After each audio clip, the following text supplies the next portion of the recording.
Si on voulait être heureux en permanence, cela voudrait dire qu'on serait capable de contrôler et de maîtriser tout ce qui est en dehors de nous. C'est-à-dire toutes ces choses qui nous embêtent, ces bruits, ces événements, ces personnes. Ce serait un peu comme se mettre à la place d'un Dieu qui aurait le contrôle sur tout. Ce serait se dire qu'on a toujours raison et que les choses doivent être selon ce que nous avons décidé.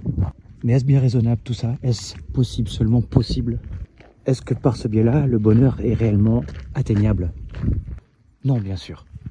Donc si on ne peut pas atteindre le bonheur de cette manière, en maîtrisant l'extérieur, en contrôlant l'extérieur, ça veut dire qu'il faut l'atteindre d'une autre manière, en renversant la maîtrise. Nous sommes toute la puissance de la vie, mais l'ego n'est pas cette puissance. C'est ceux plutôt qui regardent cette puissance, qui est cette force. Et donc en s'installant dans cette force, à ce moment-là, on a la maîtrise. Non pas de ce qui nous entoure, mais de nous-mêmes. On devient ce qui accueille.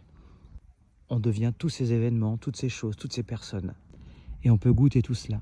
Et à ce moment-là, le bonheur, il est tout simplement là.